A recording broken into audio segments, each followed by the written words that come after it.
Like,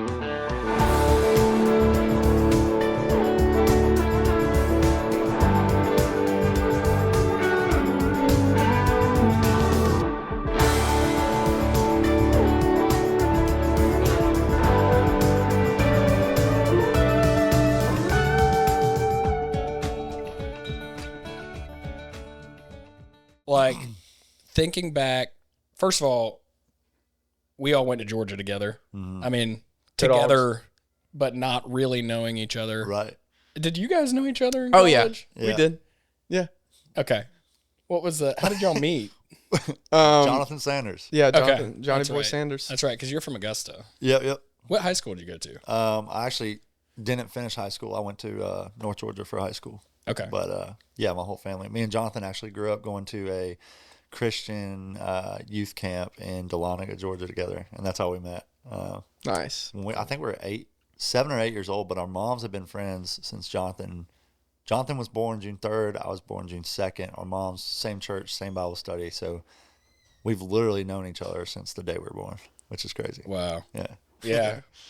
Johnny, we'll have to have him on at some point. Oh, we'll do a 4-way call. Yeah. That'd Yeah. be so fun. Yeah. Johnny's killing it. And recently got engaged too. So what I was going to ask is, over your time in Nashville, you've been here for what, 7, 8 years? Yeah. Okay, 2018-ish, 2017? 18. Okay. So since then, you've obviously had publishing deals, you've had songs go off, plenty of cuts, that kind of thing. There's always more to be had. Looking back on yourself at 2018 to today, in light of this, where do you think you've like carved out where your strengths are and like leaned on other people for their strengths? Is that a fair question? Yeah, no, I think obviously moving here, like I had a 10-year mindset of like, all right, if something doesn't happen in 10 years, I'll move home. Or, I'll have to start reevaluating kind of like priorities, which for me, music's always kind of like been the priority. But I think my strength I knew and I've kind of found in a room is like obviously a lyric and a melody. And like ideas like hooks and things like that. I'm able to like kind of top line in a lot of rooms. And the more you collaborate just through publishing deals and through writing in different sessions with whether it be like a pop producer or like a country producer or a pop leaning melodic person in the room, you kind of just learn to get the best overall song, if you have the capability to do it, is kind of know what chair to play each day.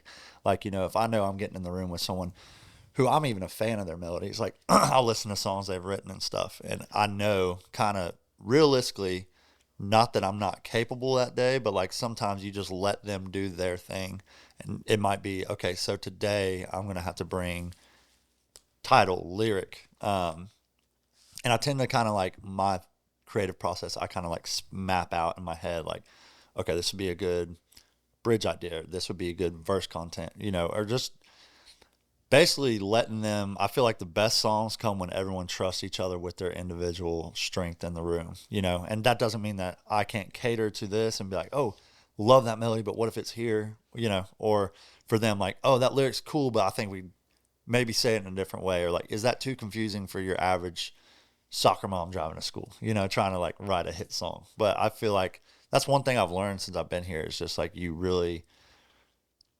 collaborating with people that you can trust in a room. And that's not even trusting like, he's a good person. It's like, you trust them with their craft and what they do and really leaning on each other in the room. So it's not just this push-pull battle. It's kind of like you come together like cohesively, if that makes sense. Like, yeah, I think you just managed to give a nugget to people who want to move to town and don't know what that looks like, while also calling out the average soccer mom.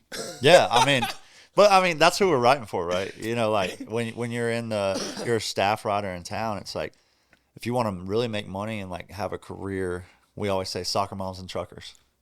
Like guys that are in a rig all day long, like what do they want to hear? Or soccer moms like trying to escape the hectic madness of the world, like what do they want to hear melodically, or what do they want, what message do you want to write to them? And obviously there's sub markets that you're obviously trying to hit constantly, but I think not to call out any soccer moms. Yeah. We love football. Football. Yeah, exactly. Yeah. So if you were back in 2017 or back in 2016, you're thinking about moving to Nashville. You know you want to move here, I presume at that point. What surprised you? Or like looking back now, like, was it what you anticipated? Not at all. Did you anticipate? I think the thing I've been most surprised about is just the community. Like, you know, the music business, when you're outside of it, people paint it as, oh, it's dog eat dog. It's so cutthroat. And don't get me wrong, like LA, and I mean parts of Nashville too, but LA is very much so that way, more than Nashville. But you get here and you kind of realize that there's people from different backgrounds who were in your shoes 25 years ago, 2 years ago, 12 years ago, whatever it is. But like the willingness to just kind of like bring people in and like community of just like, hey man, like we don't care if you're a terrible songwriter, but you're chasing the same dream as us. You're one of us. Come to my barbecue on Saturday. Or like, hey, I'm having people over for the game. And whether you're some big hit songwriter or whether you're just like just fresh off the boat into town, I feel like the community kind of has surprised me in the best way. You know, like there is egos, but there's not, if that makes sense. Like, you know, in a room, sometimes there is egos, like in the best way. You know, like, I know what you do well. It kind of goes back to our last little take, but at the same time, like, the community's been incredible here. Just like, I think moving here, I was kind of nervous, like, am I going to make friends? And you realize it's not even really making friends. It's making a sub community of like extended family, you know, which has been cool. Right. That's probably the biggest thing. And then, you know, you hear it all the time. I think the other thing that we don't think about when you move here is there's so many aspects of the industry, whether it's like, you know, my girlfriend's in PR or production or digital marketing or being a session player or just being a guy that plays and makes his living down on Broadway or the songwriters and then you get in the business side and it's like, oh, I'm an A&R. And it's like, wow, you really realize this is the machine that makes the world go round. And like, you just don't realize that stuff. Like when I moved here and I got my first publishing deal, they came out to see me play and they're like, hey, like, we're going to get you a meeting. You're going to meet with Anna Weisband and Rusty Gaston. And I was like, that's awesome. Who are they? Yeah. You know? And then now it's like, oh my God, how did I not, you know, obviously working under him, but my only thing was like, how am I going to eat? You know, I was just showing up and writing songs and music I believed in. And you don't think about like the people that hear the songs and make them go, or the people that like help you craft your career, you know, like, so that was all shocking to me. And I mean, there's still people to this day that I'm like, oh, like, you know, you be out at Never Never and you meet somebody and like, oh, that's, you know, that's the head of this label. And it's like, oh, 8 years in, I've never met him, you know? Right. So it's kind of mind boggling how big the industry is when you get here, not in an intimidating way, you know? But so songwriting, this kind of harkens back to a conversation we were having a minute ago, but when it comes to writing with dealing with egos and your strength in the room, what I heard you say is that, you know, one lesson learned in Nashville doing the thing is like you kind of learn when to press the pedal and when to press the brake in the room. Have you found a preference of working with artists versus working with like purely writers? Yeah. So I think, don't want to put my foot in my mouth wording it correctly. Yeah. I love out anybody or love working with artists. Like, heavily love working with artists and really getting to know them and their vision. And I think it's easier when you're working with an artist that has the experience and has done everything. Is like, this is who I want to be. This is what I want to say. And sometimes it can be difficult with like younger artists or even artists who are just chasing a trend or that can get a little more difficult. I think generally writing with songwriters, just getting in a room with 3 songwriters, to me, we're kind of like our own, you know, it's kind of like when you're in high school and you're like, oh, we're the nerds, you know, like it's kind of like I love being with my nerds. Like I love being with people who are just eating up, like wake up every day, just like, hell yeah, let's go do it, you know? And I think we do, in a sense, slightly have a different kind of go-getter, you know, in us. And so I think there's something special about coming together with just other songwriters and being like, hey man, like this has really been on my heart. Let's write it.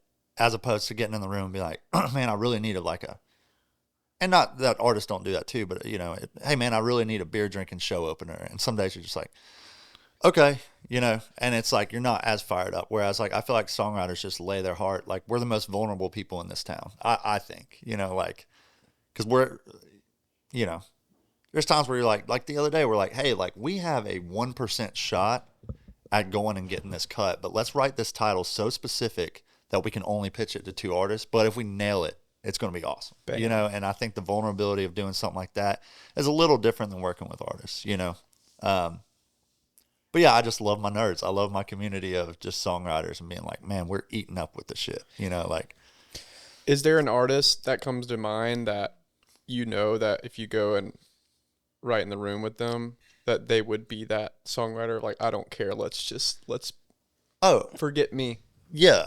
Is there one that comes to mind that's like your biggest like example of that? I think a lot of artists are, they appreciate and value that side of us. And there's tons of artists in town that are obviously willing to do that. Yeah.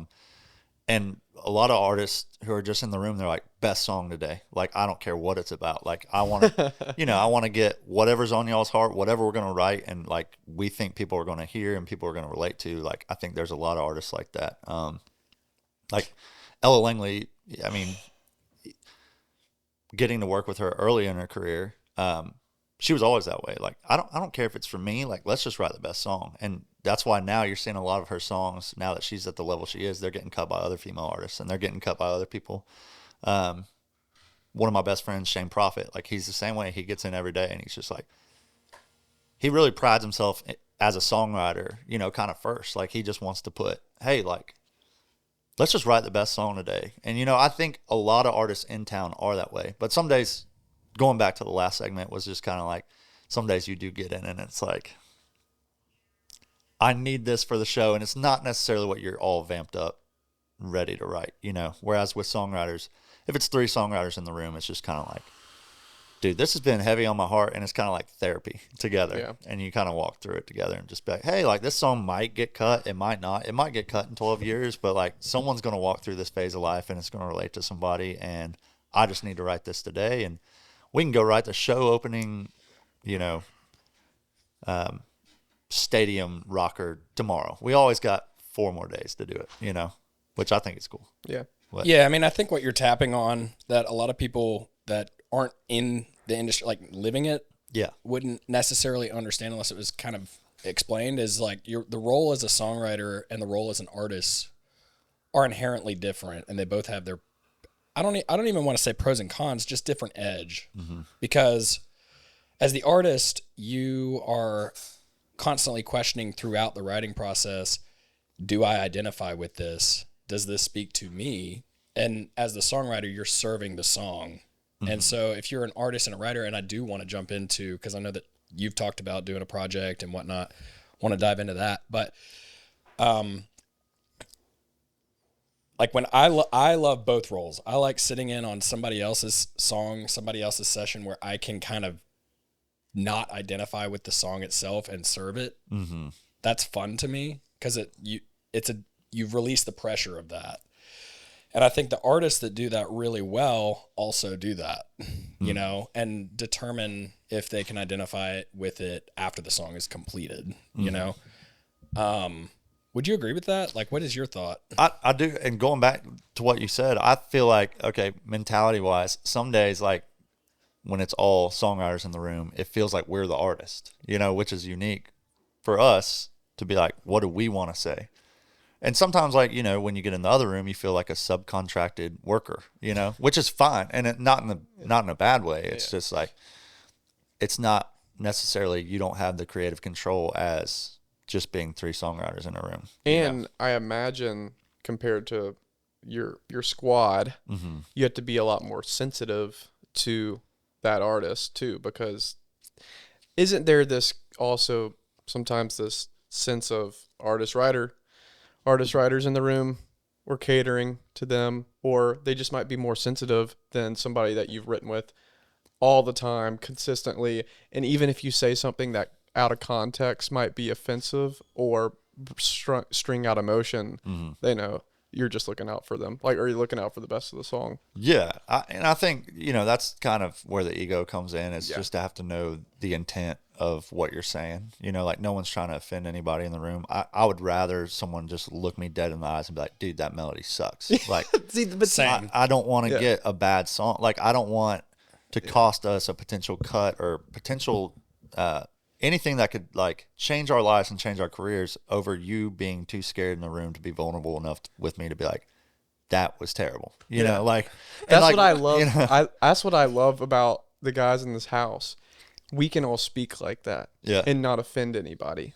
Like, because we're really good at aligning on, hey, this is the type of song we want to do today. Just the vision. Like this is the tone of the room, Whereas somebody might come in another day and say, "Man, this is my baby." Yeah. Like right. I'm starting to really like this. We just need to chisel this away. And I think that asks for a little bit more sensitivity there. But all that to say, I think Hill and I are in a room. We know we can do better. Like, but that might come across to some artist or whatever as, oh man, I really like that, Yeah. And that feels like me. Yeah. But I don't know. Like, and I think there's a fine line. There is a fine line. Yeah, yeah. Like, I wouldn't go into the room with like a first time write with an artist and be like, "Hey man, like, no." Like you're not going to do that, because they have to get to know you. There has to be a comfortability in the room to like really grow the song at times. And there's other ways to go around it. Like if someone throws out an idea that's just like, "Yeah, I got this idea called I don't know, Little Too Late," or whatever, and you're just like, "Okay, I love the alliteration. What's it about?" And then there's a way to be like, "Okay, like, yeah, like, dude, we could totally do that. Do you want to throw some other ideas around the room," rather than being like, "We're not writing that." Right. And that goes for songwriters too, but it's like there's a fine line of just like not offending people, but still having the respect in the room to be like, "Hey, like, is our goal today to just like, are we showing up to just work, or do we want to write something special? Or like, do we want to really are we here to just do our 3 hours and punch out, or are we here to like possibly grind 8 hours and get the best song that could change all of our lives or change some artist's life?" I think that is so important to realize especially when writing with new people, because man, there's just nothing like walking out of a room and saying, I did not enjoy writing with that person. Yeah. Like that kind of sucks, But the flip side, when you get a good day with somebody, man, it's like, it's the best feeling in the world. But that's such a fun lesson to learn, that especially anybody that's like coming up to Nashville or moving to Nashville or trying to figure out the songwriting thing, that is one of the best things somebody can learn quick. It's a lot like dating. Like it's like first speed dating. You sit down and you do it, and it's like, if you have a bad experience, it's like, okay, you have a good one. Never want to see you again. But then at the same time, you write with somebody for the first time, and it's like, man, like, we knocked it out of the park. And then you're looking at your calendar, you're like, what are you doing next Thursday? What are you doing 2 weeks from, Wednesday? And it's like, you want more, and it's kind of a weird, I'm not trying to date my co-writers, but just saying it is a lot like dating. It's like, you could have an unreal experience one time, and then you're like, man, that bond that day, we just create well together. And then, you go on. So, yeah, absolutely. Which is nerve-wracking. Like when you work with like a big hit songwriter for the first time that you grew up on their catalog. I mean, I always try to go in and be like, all right, what are my best 10 ideas? Because you want to make that first impression that makes them, yeah, that went great. Like, we'll do it again. And for them, usually it's like 2 months from now, or, a month from now, or, can be nerve-wracking though. Yeah. So over time, I've seen you kind of talk about Facebook, Instagram, some of the business side of songwriting, the royalties, and some of the problems there. Interested to know your take, like speaking to people who maybe interested in coming to town and pursuing it as a career, or people who are just interested that have no affiliation. Like, could you speak a little bit on kind of what your perspective is? Not necessarily the state of the union, so to speak, but just like what you think is problematic, what do you think works, and how it works. Man, yeah, that's a loaded question. Yeah. For one, I think through streaming, we have seen a financial separation in capability of earnings. You know, for us, like, I'll start by saying if you're in music to make money, then you might as well just not do music, you know, because you're going to have good years. You could potentially have a whole career of bad years, and you just have to be okay with that, you know. But at the same time, whereas these guys in, like, you know, the 90s and 2000s, you know, like, if you get a cut on a Garth Brooks record in 1998, you have track number 12 out of 12. It's never sees the light of day. You're still making $100,000 just for getting a cut on a record. Nowadays, I mean, I had a cut on a record, I'd say a top, you know, 10 female in the genre, and, you know, my quarterly payment for that on streaming on the record was like, you know, $14.52 based on streams, you know. So it's like they've got to do better on that side of things to make it more affordable. Just, we're not asking to go buy nice houses or put a pool in. Like, we just want to live, and it's hard to live. And, like, am I still excited every time I get a cut on a record? Yeah, because you got a chance at a single. You know, that means you did your job the one day that you're put in the room, and that's why we do it. You know, like, people are going to hear it at live shows. People are going to hear it streamed. And, like, again, so if you're doing it for money, I think it's not the best career to choose. But at the same time, there has to be some sustainability financially for songwriters to where we deserve to eat, you know, like, we deserve to raise families. Like, we deserve, like, to get a new car when we are extending a family, you know. And it's like, it's getting more slowly to the point where that's not really as attainable, you know. Like, I mean, think about it. If you had 10 cuts on 10 records that were never heard, you had that's $1 million a year back in the 90s, 2000s. And that's because songwriters are, for the longest time, once CDs came along and whatnot, obviously the record business has changed in the last 100 years with recorded music and sales and all that.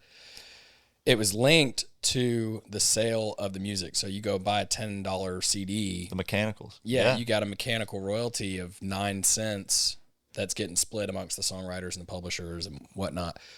Well, when streaming came along, that obviously killed CD sales, and the money hasn't caught up. Right. And I think that there's a lot of discussion of, like, what the problem is. Your perspective as a songwriter, living it, what do you think would push towards a solution? What do you think has to change? I'll just say it. I don't even care. Label greed. Like, at some point, you got to give points to songwriters. Like, I mean, even these, you know, record labels are signing people to these, like, 82-18 splits, and that's just on the artist side, like, artists getting the 18%, you know. Yeah. It's like a commission salesperson. And it's like, hey, like, maybe bump theirs up a little bit, but give us 2-3 points even, you know, because then that helps us just live and sustain. But, you know, those guys that, like, the big techs don't care. Like, they're riding around their yachts, and they're it all goes back to those bastards at LimeWire. That's what it goes back to. Oh, we can create streaming, you know. And it's like, although that was illegally, I guess technically you weren't getting paid anything. But I think, like, things like LimeWire and Napster created this idea of streaming, and it's like, oh, it's great for the consumer and it's terrible for the creative, you know. Which does, in my opinion, ultimately impact the consumer, because eventually, I think if you look at society, like a healthy society, you can measure that on the art, because artists survive on the overflow of society, you know? Yeah. Like, I know that's been written. I don't know which philosopher wrote about it, but you know, if you have a healthy society, there's a healthy amount of artistry, you know, in architecture, in music, in movie, all that. And I think an important part of the conversation is, you know, over the last 25, 30 years, just take music out of it for a second. We've gone to big corporate, everything's getting absorbed. It's kind of become, like, even as I look at architecture, it's kind of become bland in a way. And, you know, when you to apply it back to music, if you've got songwriters that have to work really hard to get the hit to make a living, then it does change the perspective of how you go into the write. Because it may or may not, somewhere in your psyche, it's like, I gotta have a hit to survive. I've got to have a hit to, I don't even care what, at some point you go, I don't care what it's going to take. I've got to put food on the table. Right. And that's like a harsh reality to face, I think, and it's a balance of that, but it's also like, not that there's not inspiration, but it's like the art in a sense is going to suffer when there's not as much motivation. Right. You know, if there's incentive, you don't think inspiration goes up. You know, like, I think people creatively are more inspired when it's like, oh man, like, there's actually every day, like, you can't tell me a songwriter in town that wouldn't be more motivated going to work if they knew they were getting just 2 points, you know, on a song. And I think that's important. And, you know, I work with a lot of independent artists that do that, you know, like, will give me 5 points on a single. Like, I can name a few off the top of my head. And it's like, man, like, it's greatly appreciated, but it's also like, I know you're owning more of the master, and like, you know, that's the argument. Is like, well, they own all their stuff, and like, that's cool, but how much is enough for the label to where like the songs are going to suffer, which means the consumer is going to like not get the best quality overall. So who's really important here? Is it like the powers that be, or is it the consumer? Because for us, I think as creatives and artists, the consumer is number one. Yeah. And I don't think that's the case, you know? Yeah, and I'll go out on a limb here and probably put myself on the chopping block, but let's go. I don't really care. Like, I think that people, in my experience of talking with people, everybody's down for a good story. Like, we as humans love a good story. That's what makes marketing a whole industry. You know, brand story is everything. We love story. And so for me, you know, when I first moved to town, I wanted to be, you know, find a record deal or find a publishing deal. And I'm not, you know, saying this in a negative way for anybody who has, including yourself. But I've determined for me, it's like, I'm not here to serve a label. I'm not here to cater to that beast. I'm just here to sort out my story for myself and maybe leak that onto other people, and hopefully they're able to find that. So, you know, I do think in starting that conversation, there are solutions. We just have to find them. And I think we found them. I just think there's a lot of pushback to the solution. Yeah. You know? Yeah. Well, assuming, I mean, there's even breaking it down. It's like, why can't we just get healthcare? Yeah. You know, like, why can't songwriters get healthcare? Why can't? And I think, you know, like, there's some creatives in town, and I mean, I don't know how much I've heard, like Jesse Joe Dillon and Jelly Roll, like, looking to create something that like gives healthcare to song. Something as small as that, it all goes down to like, even that's more incentive, you know? Yeah. It's like, absolutely. Yeah, I don't. Sounds like a no-brainer to me. Well, it's like, why do the creators have to struggle? Yeah. So the rich get richer, you know? Yeah. It's crazy. Yeah. I mean, and the creator struggles, so does the consumer. And I would make Monroe, for example. He's telling all these stories. You know Monroe Jones, right? Oh, yeah. He's telling all these stories on Instagram about, I don't know if you've seen it or not, but 2 months ago he had like 700 followers on Instagram. Now he's got 60,000 5,000 and counting. It's like Wow. every day it's another He's an 800 or influencer. 1,000. Yeah. Yeah. And what he's been doing is just going through old songs. I recommend anybody who's watching to go and check out on Instagram Songlever, Songlever. Shout out to Monroe. But he's telling all these stories of all these old hits, 60s, 70s, 80s, Laurel Canyon type of hits. And people are obviously gravitating to that. They want the story. And I think that does to some extent speak to maybe what's missing in today's landscape, where there's so much content. Everybody's inundated with so much content that it's hard to stick out, even if the song is phenomenal. And There's too many songs you can name right now that are like, that's a no-brainer smash at radio. People relate to it. That will never see the light of day. yeah, and I think at some point there's like the consumer who has no idea what's going on in the music industry. They're living their life, but there's some level that is being digested where it's like the way that I hear it is like music today isn't the way that it used to be, or you kind of hear the edges of it. You know what I mean? I think the most successful people we have are people who aren't chasing trends, that find their own thing and are like, this is cool. Like not a big fan of it at all, but like the Zach Bryan thing, like I get it. I get why it works. He chased his own sound. He does his own thing, production, whatever. Or Stapleton for the longest time was like phenomenal songwriter in town, and then it just took somebody being like, wow, what this guy does. Well, what this guy did was be original, and like stuck out, and go to the Morgan thing. Like no one was doing what the Morgan thing is, and now it's just like, boom. Well, what did Morgan do? Morgan kind of chased his own thing, and now everyone's chasing Morgan. Oh, Morgan's successful.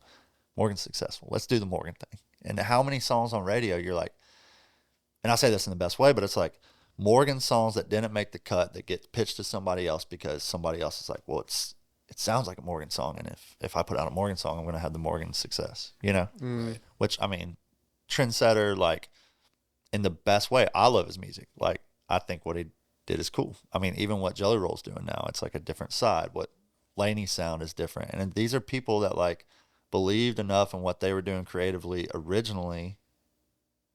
And we just have too many people trying to chase trends. And it's like, oh, I want to be heard. I want my production to be like, no, what do you want your production to be like? Not, Yeah. I think there's too much of that going on in town, that like the people breaking right now are people who have grinded out, found their own sound, found their own creative intake on the genre, and they're winning for it, which you love to see. Like, I love even storytelling songs winning, like no one wants to do a storytelling song because historically, but like Dirt Cheap, like unbelievable song, right. Gosh, that is a great song. Unreal. Outside song.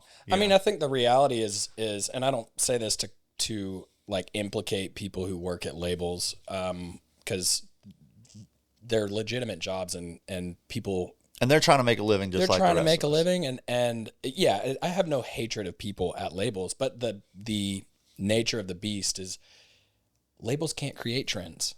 They can only follow them, and they can't create. That's a great point. Artists. The artist creates the trend. So there is, and it's kind of backflipped where the industry, it's like the artists believe that they're dependent on the label, and there is a dependency there to take you a certain direction, but really it's the other way around. And the revenue streams don't align with that. And a lot of times nowadays it's like, hey, go build your thing, and once you build it, we're going to come in and we believe in you now. Whereas like in the old days, it was like, hey man, like, I really love your thing. I think you have this thing. You have great potential. Let's get together and create something and build it together. Where now it's like, they want you to do 80% of the work, and then, they'll dump in the capital to you for marketing, and they'll do your branding, and then they'll tell you what songs are good and fit to your brand. And it's like, man, like, at the cost of you being owned by them. Back in the day, it's like, dude, someone walked in and saw Garth Brooks playing at Bluebird Cafe and was like, wow, let's work together and build it from the ground up, There are a couple of artists that George Strait, same thing. Have really ridden that line well, though. I mean, it's not pretty, but the couple that come to mind are like Eric Church. Mm-hmm. You know, I think he's maintained his music muse and direction and vision, and that follows through all the way to the consumer. And part of what makes Eric Church is that. Mm-hmm. People buy into where I feel like this is great point. I think like where people really like an Eric Church or even a Jelly Roll, people buy into you, not your music. It's not always your music, but like if you can sell a brand and build a brand and your music is a brand, you know, like people are going to be on the lake and be like, oh, I love her or I love him. But it's like, do you love him or do you love just like the music on the boat? Like Eric Church could stop doing music right now, do whatever, come back in 10 years and sell at a stadium because people are bought into the brand. And I think that's a great point of like kind of where you're going with that. Yeah. Sorry, I didn't mean to. No, I mean, you're good. I mean, the other artist, one of my favorites that definitely rides that line is John Mayer. You know, for the first 10 years of his career, people kind of shat on John Mayer, but look at him now. Right. I mean, the guy's a legacy artist, going to go down as one of the best guitar players to ever live to this point. And sure, he may have had his moments of womanizing and douche, but he's outgrown that now, it seems like. And he, harkening back to 2004 or 2003 when Daughters came out, he kind of saw it and was like, wait, I'm about to be pegged as the Jack Johnson acoustic singer-songwriter guy. I got to go and get into the blues. And that's badass. Yeah, dude. I mean, being able to pivot like that. And it was never cheesy. Like, he changed his sounds album to album, but it was never cheesy. Yeah, and he never lined up with all these brands that were, like, probably knocking at the door. Like, I do think that this happens in... Well, I won't go down that trail. But I do think, you know, he was very selective. It's not like, oh, yeah, this person's thrown an endorsement out. I'm going to take that for the cash. Like, okay, that's put him where he's at now. It's like he is the guy that is, if you pay attention to John Mayer the way that I guess I do. I don't know, whatever. Big watch enthusiast, always has been. Yeah. He's, you know, very into Japanese clothing and Japanese culture, and you just kind of see the plumb line all the way through his career that stayed pretty consistent. And I think that people respect that. Yeah. Eric Church is the same. Saw him for the first time at Pilgrimage last month. Oh. How was it? Religious. That's like, everyone's like, how's your first John Mayer show? I was like, religious. That's like, you're just sitting there and like, what a talent.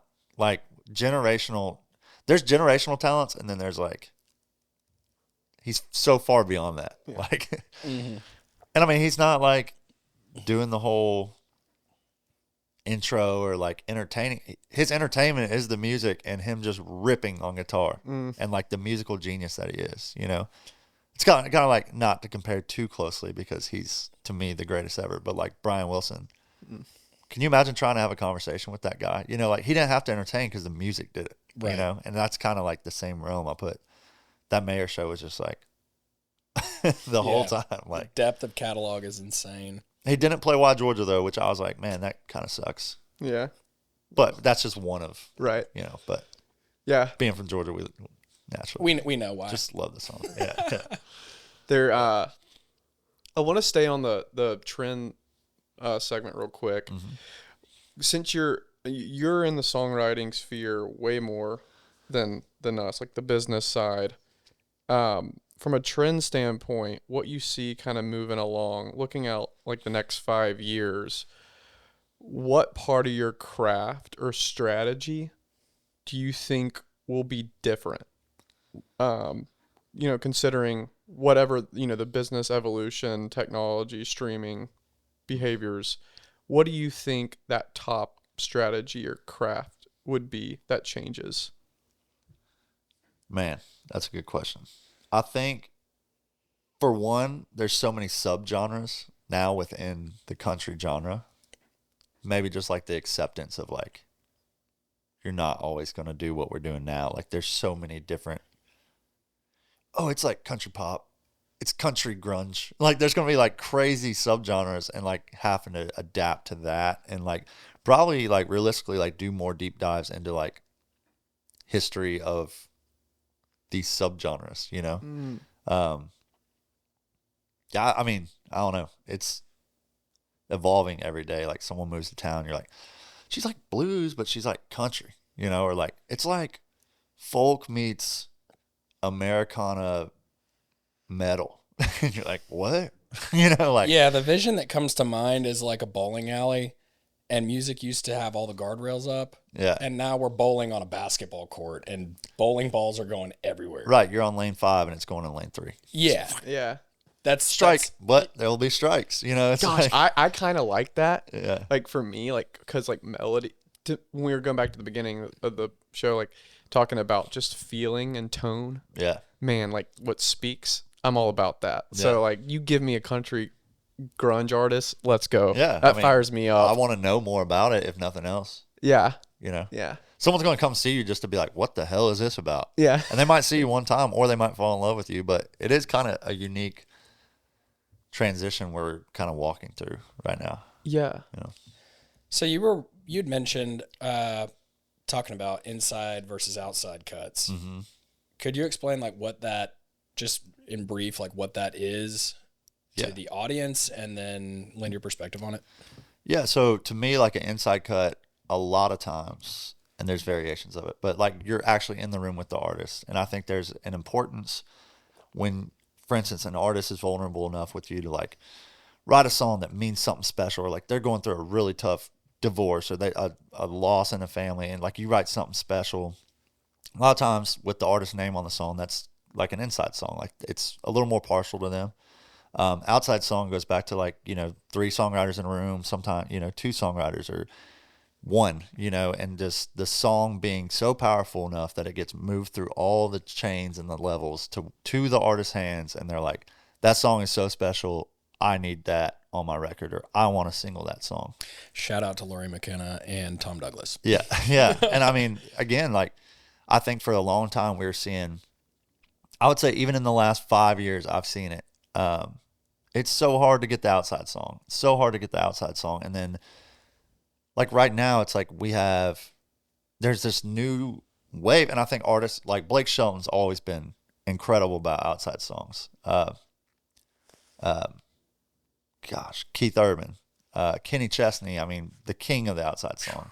Yeah, he's good. But that just comes down to hearing a song and knowing that it's special, and knowing it's what your audience and your consumer wants. And I think a lot of time there's a kind of teeters maybe a little on the ego, but like it goes back to what's best for the consumer. But I think a lot of people were just so particular about writing their own songs because this image, whereas now it's like, man, we're seeing so many outside cuts, and it gives you inspiration as a songwriter every day. It's like, man, if we write something good enough. And the thing with the outside song is it literally has to be so special and so niche that it's like someone hears it and is like, I could never recreate that, or I could never outright that idea or that title. And so it is a special song, and it takes, sometimes it's like, you're in the room with somebody's best friend and it just gets sent over, and that's how it happens. But other times it's like right now on the charts, out of the top 10, there's 1 outside song. It's 321 Tucker Wetmore. Out of the top 30, there's actually 8 outside songs, which means almost 33%. Yeah. A third of the market is almost outside songs, which gives you Let's hope as a songwriter every day, I think. And but like going back to Dirt Cheap, like that was a 100%er. I'll never forget, we're on a writer's retreat with Josh Phillips, and he played us the song on the way to Walmart, me and Chris Locke, and I heard it and I started crying in the back seat. And I was like, I don't know what you did that morning, but like he wrote it 100% by himself, and he's like, dude, yeah, like Cody Johnson's supposed to cut it. Well, 1 song of the year, so there's something special to be said about the outside song, not that you can't write a song of the year with the artist in the room. Like I think the nominees this year on the CMAs, 4 out of 5 were inside songs written with the artist. So it's not like it doesn't happen, but I think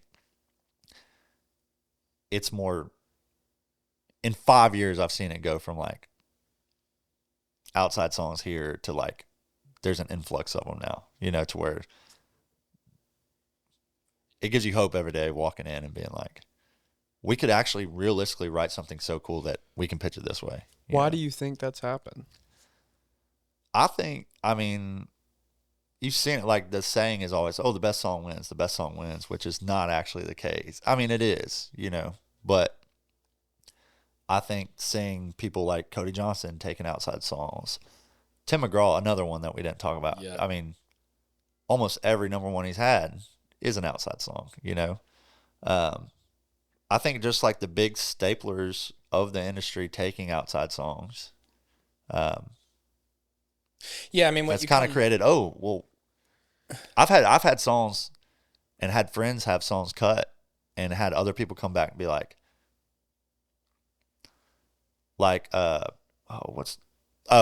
Silverado for Sale got pitched to a particular artist I know and he passed on it, and then it went on to be a smash for Morgan, and so I think people are starting to see like, man, I passed, not saying this particular person by any means, but like, yeah, I passed on a song that could have changed my career because I wanted to write my own songs and I didn't want to cut an outside song. And it's like, sometimes you just have to, it goes back to the consumer, like what's going to relate to my audience? Like, is it more important that they look and see I didn't write a song that I recorded, or is it more important that I write a song that I can sing to a stadium every single night, And I think that kind of changed the whole game. I love that. That's trending. Yeah. Back. It's great. You know that. It's like, it makes me think a little bit like, this is going to sound odd at first, but like you mentioned like Kenny Chesney, Keith Urban, Tim McGraw, all good songwriters in their own right. mm-hmm. But what they're really good at, Garth Brooks is the same way. In a way, they're kind of like actors where when you think of a really good actor, their performance is really good. They embody the character really well. Mm-hmm. And what makes Kenny Chesney, when I think of like iconic songs, he's got so many of them, but Boys of Fall, Outside Cut, Casey Beathard, Dave Turnbull. There Goes My Life. Yeah, I mean, there's so many of them that are just like, I mean, you get chills. When the Sun Goes Down was 100%er by Brett James. He just was like, oh, yeah, that's mine. Yeah. Yeah. I mean, and that speaks to the songwriter too, because, I mean, some of these solo writes end up being these huge smash hits. Mm-hmm. Do you write solo? I do. A lot of times, though, if I start it and I really don't, I'll bring it into a room. But I like starting things myself and having ammo to go in and be like when I write with Rivers, a lot of times I'll be like, hey, like, start this thing and be like, oh, that's cool. Flip this word. Oh, this line doesn't set up this. Okay, cool. And then you walk away with like a cool product. Like, and again, that goes back to ego. Like, I'm all for, like, yeah. But there's other like 100% songs I've written that I'm like, man, like I walk through that and that song's always going to be special to me, whether it gets cut or not, Yeah. But there's something about writing it.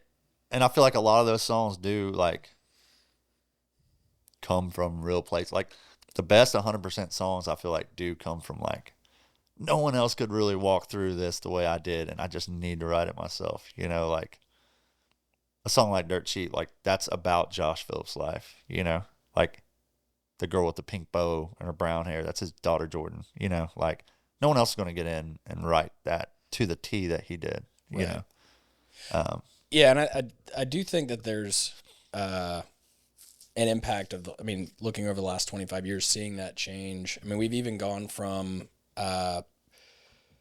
you look at like the 70s and top 100 hits, like, I don't know what the figure is, but it's like some 90% of them are bands. Mm-hmm.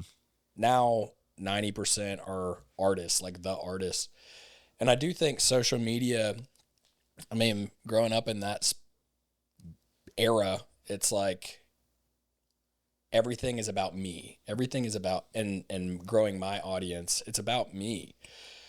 And that's weird. I do think that plays a factor in the outside cuts and the trend, because it for the artist, it throws a wrench into it. Right. Because the art in order for me to get to the consumer, it needs to be about me. And it almost takes away from the music as a whole. Yeah. Like, I don't give a shit about your get ready with me. Like, I don't care what kind of mascara you're using, you know? Yeah, some people like, do. Just like, some people do. you know, or like, I don't care, dude, where you got your belt buckle. Like, just feed me the music.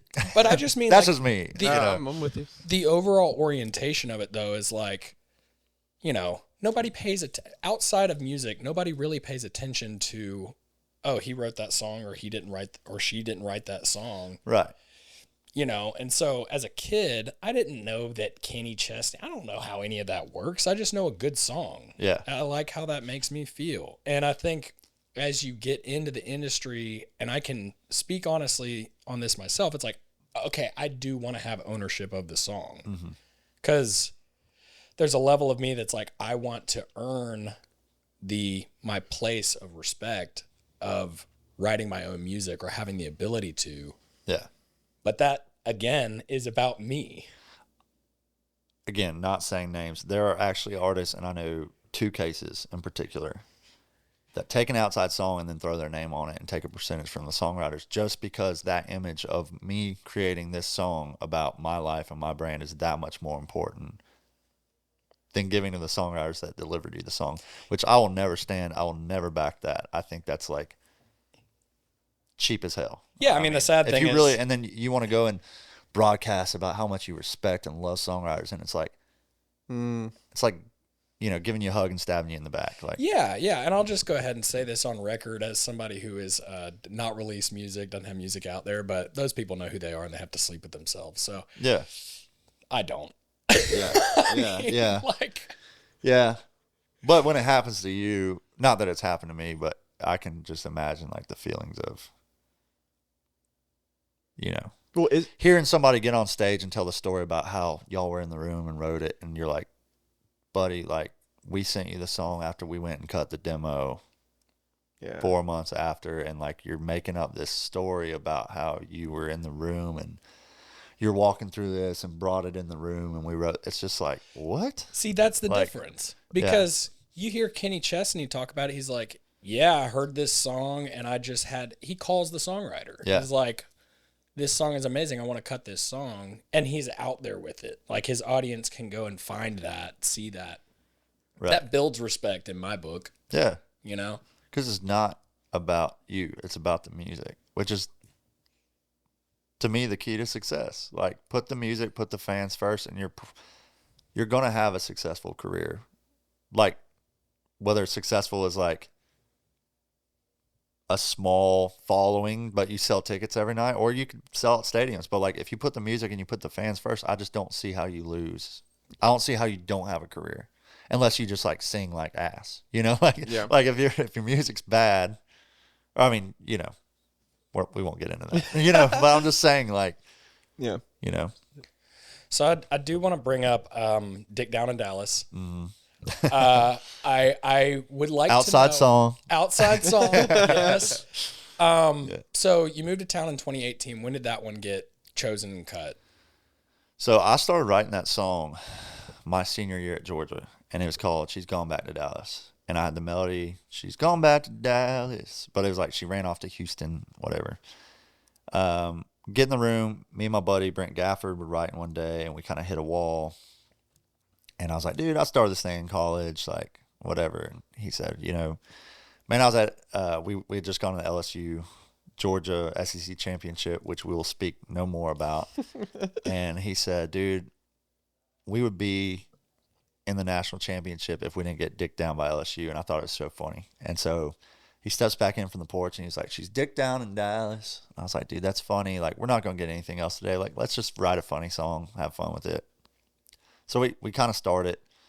We're at his house one night. My buddy Drew Trosclair comes over, and he's like, "What are y'all working on?" We're like, "This thing," and we're just laughing. And you're like, "Dude, let's finish it," you know.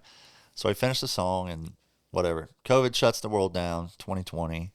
We're playing around bonfires, and it's just like me, Trey Lewis, Alex Maxwell, Dawson Edwards, you know, Joy Beth Taylor, Ella Langley, and people are like, "Dude, that's funny." Like, you know, like, y'all gonna finish it? And so we wrote, you know, bridge and second verse. Anyway, we're driving to Chili's one day, and Trey's like, "Man, send me that work tape. I want to play it in the truck for Mitch and Mitch Wallace." And Mitch was like, "Dude, I don't know anything else, but I just know like I would pay 99 cents for that song." And Trey said, "You know what? If y'all are too scared to put it out, I'm gonna put it out." Hell yeah. And so he teased it one night. He's playing at Jefferson's down in Huntsville, and he uploaded a video before his gig. And he called me at like 1 or 2 in the morning. Can't remember. I answered, I think something's wrong. He's like, "Dude, you're not going to believe this." I said, "What?" And he's like, "That video of Dick Down Dallas just got like 4.2 million views while I was playing my gig." And I like literally had to come to and be like, "No, I'm dreaming. I've like woke me up. I'm definitely dreaming this, you know?"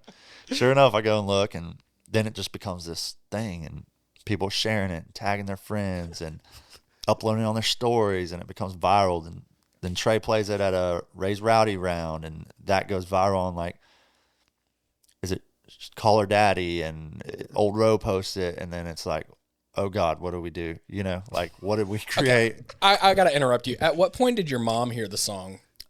She hadn't heard it till it got released. I actually went home. For listeners, my mom's like, I was raised Southern Baptist. She's very non-denominational now. Thanks to the song. Thanks to the song. No, and I kind of like, I took her out to Mexican, and I remember like dipping a chip in the salsa, and I was shaking so bad, dropping salsa off the chip, because I was like, I got to tell her, because I was like, I can't have her come and send the song to me. I can't not tell her, and then she'd be, "The world's going to hell in a handbasket," and be like, "Actually, Mom, I wrote that," you know? So I told her, and I was like, "You know, Mom, I wrote this really dirty song. It was just a joke. It's actually an accident, but it's like, you know, a good accident." She's like, "Well, what's it called?" I was like, "I'm not even going to tell you that. Like, I just want you to know it's not indicative of the way you raised me." And, yeah, the song drops the night of, and dude, we were so poor. Like, I remember Trey was sleeping on a mattress on his floor, and he had like, I want to say it was like clothesbins with a TV on it, and we'd like lay on the mattress on his floor and play Xbox at the time. But we pitched together enough money to get a keg for the night of the release, and we had all of our friends over. We bought like an all-American cake because we knew like, we're like, this is cool. It's gonna like do something tonight. Like it's going viral, whatever. And I remember when the clock hit 12, it was top 20 all genres, and we're like, cool. 3 minutes later, it's #1 song in the world. Like, it just been bought so many times. It took a time to process. And we're like, oh my God, we're #1 country. And then someone screams out, I think it's Cody Parks, like, "No, cuz, you're #1 in the world. It's all genres." And we're The only like, problem is that keg is still full. yeah, dude. And, yeah, it was special, you know, and from that, a lot of good things happened. And,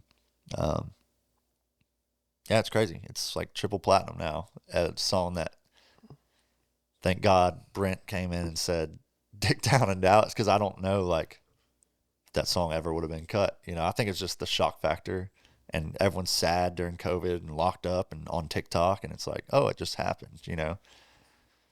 But yeah, we threw together, like, I mean, once it went viral, we threw together like a 4-week marketing plan, and then went in and cut it, mixed, mastered, expedited everything, so it was ready within a month.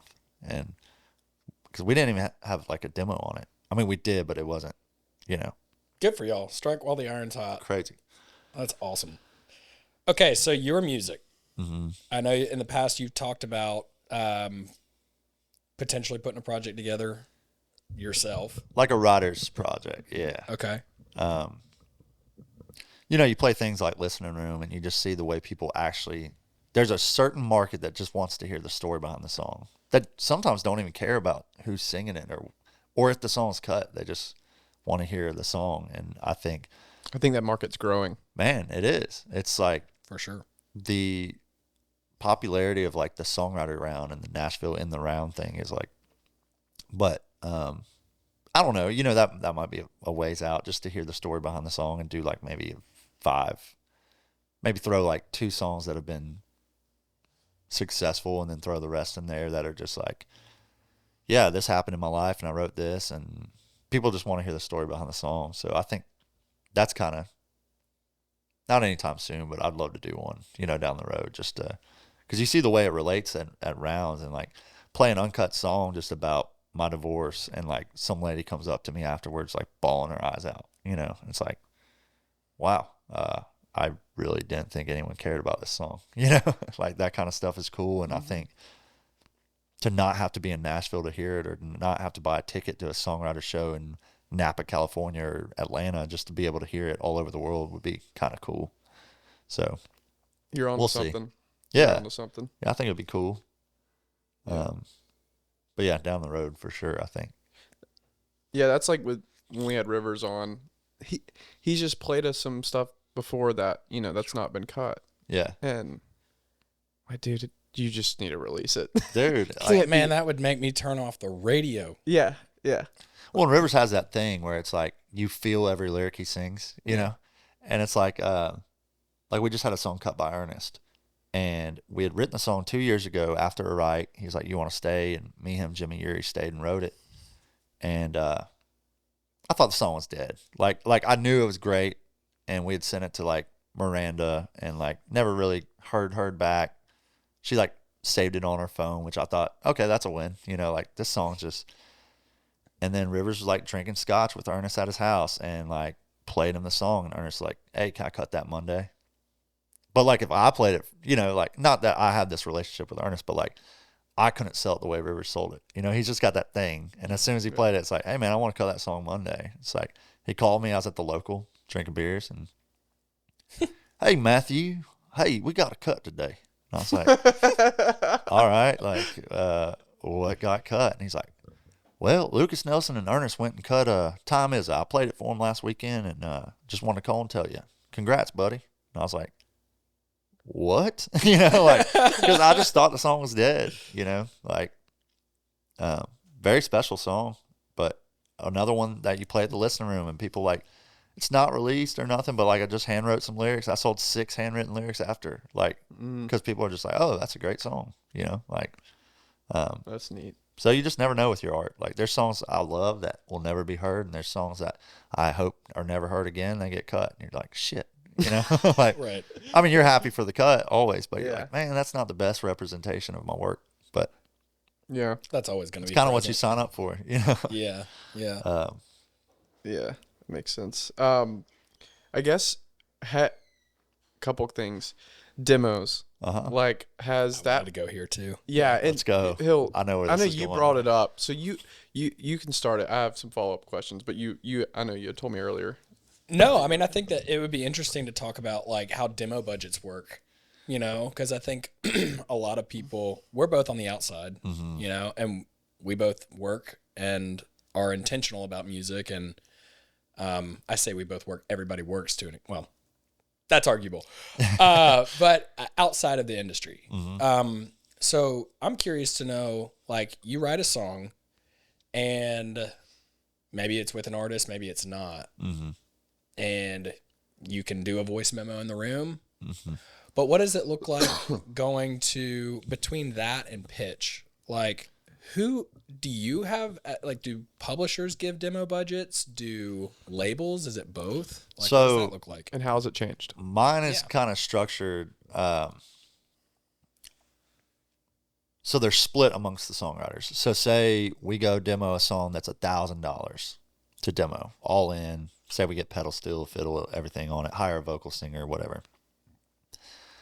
So my part of that on a 4-way would be $250 that we don't have to pay straight out of pocket, but it gets billed back to what we owe the publishing company, like when a song recoups, or like it goes back to our recoupment. Well, my deal is structured to where like the company straight up will pay half of that demo. So like they pay $125 And you're on the hook. and then I get $125 back to my recoupment. But it's kind of changed. What's changed recently, obviously with AI and Suno, is like if we go even do like a real quick guitar vocal with some percussion on it and lay down like a really good just voice memo on the phone, and then we can drop it in as long as it's using our phrasing, and everything. Dude, I just got a song put on hold this week from a Suno demo that I wrote with an artist, So then you're not paying and you're not getting billed for it. But going back to a lot of companies, need permission. Like you have to send it and the publisher's like, oh, we need a better representation of this work. So we'll go in and demo it. But like, you know, when I was at Sony, it was basically, I mean, demo at your own cost, like whatever you think is worth demoing and we want to hear it. And at the same time, you're running your bill up a little bit that you got to pay back, which eventually hits a ceiling to where they're like, we can't go forward with the next option on your deal, or like, hey, the deal's up and we just, with this number, whatever, between salary and draw. But yeah, I think there'll be certain times, you know, you do write with somebody who like, it might be their idea and they're super fired up. We got to go demo this. And you're just like, I don't think it's because you have to pitchable rate it. Song. You have to rate it in your head, like which ones are worth demoing, which ones aren't, kind of a thing, right? You know, it's just kind of like an unspoken thing that you don't go demo without. But I've definitely been billed for songs, or like you get the drop of the demo and you're like, oh, like there's another 125, you know, or like on a two-way, dude, that's $250, you know, out of your pocket. But yeah, that's kind of how it works. It gets billed back to you, and then, you know, if you have a song, they take their split, and then they take their recoupment, and then you split whatever the rest of your co-pub is, you know. That makes sense. This might be a weird question, or I don't know, but have you ever gotten a demo back and you're like, "Wow, re-record it. That's it. Just release it." Yeah, but then, yeah. Or does that mess it up? At that point, it would be a copyright of the publishers. Yeah. Because they help fund it. Yeah. I guess. So it's that's never a green light. People, you know. Do it. People use stems and use just revamp demos and add on to them for cost efficiency. And I think there's so much going on in this town that like it happens more often. On the record, that's never happened with one that I've done. But I know people that have revamped, you know, demos, and then like their publisher never finds out about it. And it's like, oh, you know, well, eye for an eye, tooth for a tooth there, you know. Yeah. So do you ever mess around with like Suno and stuff? I do. Especially like, dude, we had one last week that I thought we nailed the work tape on the phone. Drop it in, and you know, you got to do different prompts or like tell it where to go, where it went wrong. So sometimes it can be time consuming, but not near as much as sitting down and working on a demo for 8 hours, you know, and it's going to help. It's going to help and hurt producers, you know, because the better it gets, more jobs will be taken. If you're just solely a producer in a room, it's kind of like, well, we can just write a two-way, you know, like if all you're doing is producing the track, we can kind of get it close enough, but at the same way, it's going to help producers because you can pull those stems and it's going to take your turnaround on demos like in half, if not more, you know? Yeah. It's going to be interesting to see how that technology evolves. It's super helpful. I think the more I listen to it though, just like, you know, whether it's an AI video or whatever, I can tell, you know, right. It's just, there's like, there could be like a little the random vocals thing. are getting really good though. They are. Yeah, but there's still like a little bit of like a tonality to it. Yeah. That feels a little flat. Mm-hmm. The vocals, I'm not judging it. Like it's great to whoever did that. Like kudos to you. Mm-hmm. But also I think there's a little bit of like, I'm kind of glad I can tell. Right. You know? Yeah, like it's not a pride thing. It gives you hope for the future. It's more of a hope thing. Yeah. And I do think it's useful. I think it's great, like collaborative tool. It's like it is another plugin. It's a glorified plugin. But there's also there's like these parts that, at least from my experience, that it's still missing, which is like the human response, especially if you have a band recording. It's one thing if you're digitally producing something, but there's still that missing element of like humans responding to each other in the room. Yeah. Like the movement and there's just something. And I don't think the general listener might hear that, but I heard a story this week where they take a buddy of mine took a Suno demo in and they started like going over the scale and they're like, so we can play something similar to that, but that's actually not a note. You know, so it's got a long way. Like it'll never be us, but like it's funny. Like we can play something kind of similar, but like that's actually not a note. That's like a generated, insane riff. It's the extra finger. It's the extra finger of the tooth. Right. Yeah. Well, you said something. This will never be us. I think it'll never be us if we don't let it. Like the season that we're headed into is like, if you rely on the Sunos of the world, it's weird because it can do a pretty good job. It's going to get better, but AI ultimately cannot replace the humanity in humanity. And songwriting especially. Yeah. Like, you have to have a heart to put into these songs, I feel like. Right. But it could replicate. Hopefully they never have a heart. You know, I'm out. But if we look to it, if we looked at AI to do that for us, then we will end up in that place. Mm-hmm. And I do think that there's a balance. Yeah, there's balance. As time goes on, I think that, again, story is going to be what sells, because people are going to be grasping for humanity. And I think on top of that, you know, what being able to see yourself in the context of the world that you live in and then write your perspective, that's what artists do. Mm-hmm. So it'll be interesting to see how, you know, AI affects music, the industry, songwriters over the next 5 and 10, young 20 years. Now, what is happening, or I think we see in the next 10 years, is AI is going to start buying catalogs. And they'll be offering copious amounts of money that's going to be hard to turn down. Like, hey, we'll give you $20 million. And that's training data. Is that what you're saying? And it's training data. Yeah. But I still don't think they'll ever have the heart to write it. But I'm not going to lie to you. Like, that's going to be a tough decision for a lot of people in town morally. Like, do I do it? Well, my career's already over. I could just go down to the virgins and live forever and screw the next generations. Gosh, I hate that. Or do you do it? You know?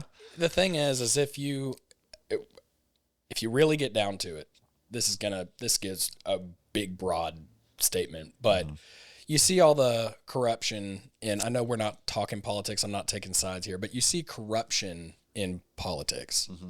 And every side. Yeah, every side. It's not a call out of making a statement. But at some point, if you are offered a certain amount of money and you take it, then that's your price. And you are for sale. Yeah. And the reality is, that's a good point. Like, if you aren't for sale, the cost, if you are not for sale, then your life is the cost. And, you know, but from my worldview, a believer in Jesus, that is what we're called to do and be. So that's why you have a lot of corruption. That's why you have, you know, this concern about the morality of it.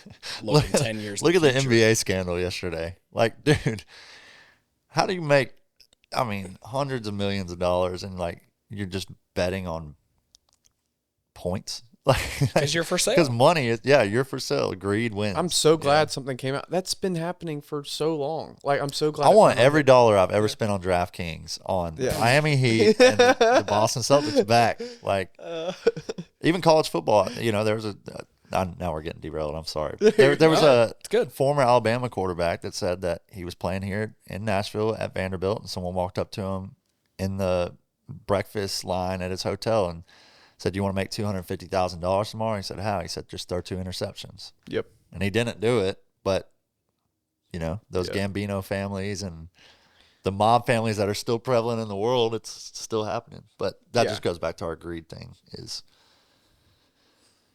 if money's the motive, then and I think that's where, that's why I love, like, sure, AI is going to evolve and there's training data, but at the same time, humans' ability to create something new, like you said, the heart, right, is what is the X factor. You can't train data from the heart, right? Like, there's this human living thing made of blood. Like, you can't, that versus training data, it's, the heart's always going to be a step ahead. Right. I'm a firm believer in that, as long as we stay in touch with the heart. Right. Which means it's a war. Yeah. It is a war. I think it's there's a balance of using it, but then knowing, am I using it a little too much? Like, right. Or are you using it for good? Right. That too. You know? So I don't know, man. I don't see anything wrong with being like, hey, here's my meal plan for the week. What do I need from the grocery store? Boom. You know, like, that's a good. Or I mean, applying it. I work in sales. okay, if I don't use it, I get left behind. If I do use it to the extreme and rely on it to do my job, then it comes across to the people I'm selling to, my prospects, as there's no effort here.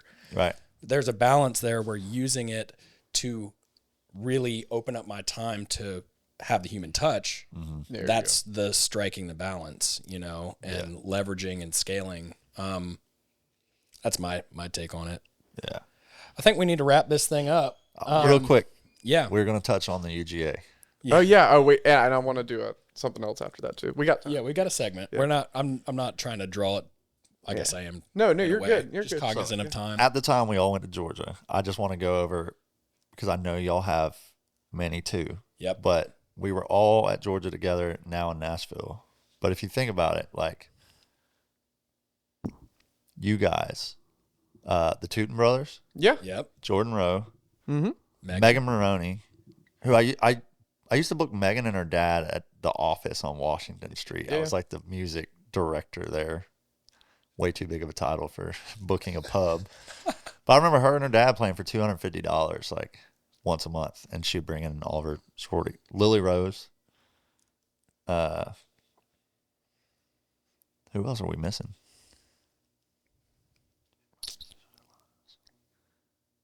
Dude, there was a lot. Oh, Mackenzie Carpenter. Mackenzie Carpenter. That's true. And Lord knows how many in the music business side, Right. like on the business yeah. side. Yeah. But it's crazy looking back, like, I mean, I knew y'all, and I knew we were coming up here, and I figured, like, in college, I figured Jordan was he graduated just a touch behind me, but I figured he was coming up, and then, like, Megan didn't move up till, probably 21, 22. Somewhere in there. Yeah. But it's like at the time we didn't know. Like, everyone's just kind of like doing their own thing, but it's crazy now, like, how many dogs you see across Nashville. Macy went to Georgia, didn't she? Which Macy? Oh, Sirius? Yeah. XM? Yeah. Wow. Was it Wilbanks? Yeah. Macy Yeah. Wilbanks. Yeah. Yeah. Yeah, she's Sirius XM. Went to Georgia. Yep. Yeah, Go dogs. It's And we lived in a town that really hated country music. Yeah, but everybody loved Corey Smith. Yeah, that's right.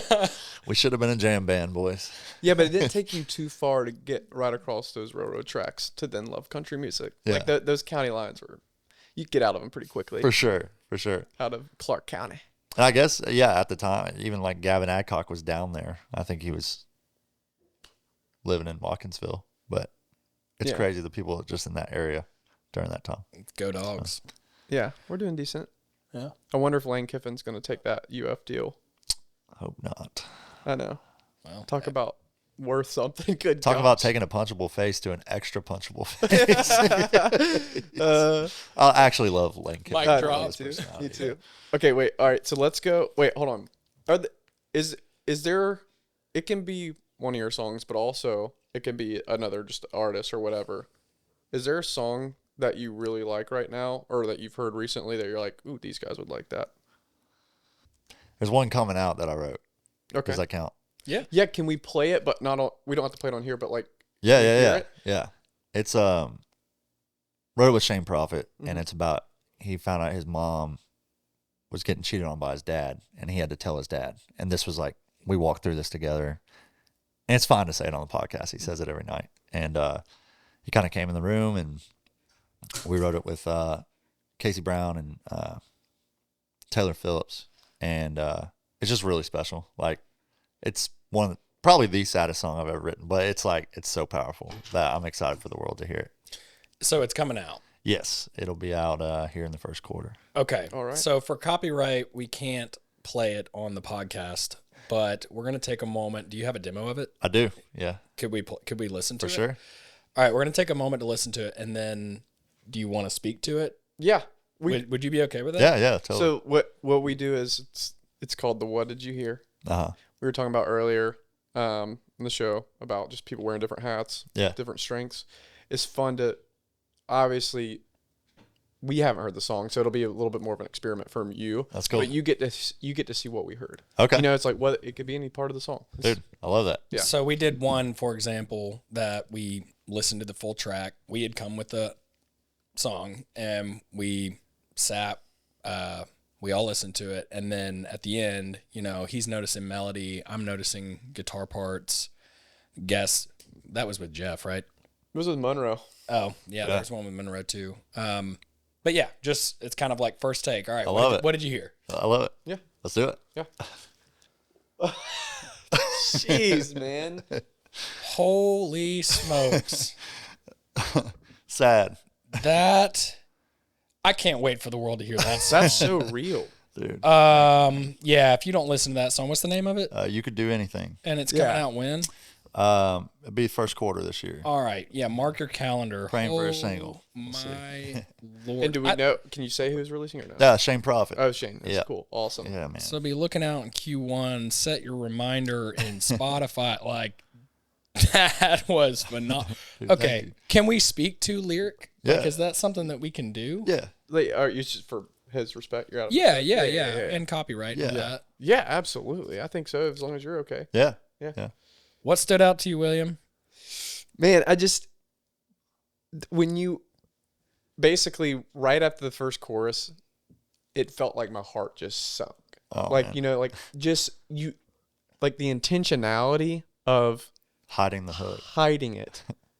I mean, it just felt like an anchor wrapped around my heart and just said, It hit. Yeah. like I don't want to give it all away, but like that's real. And it like you didn't leave anything out, you know, off the table. Like it was all there. It was real, and I think that's what's missing in a lot of songs. Wow.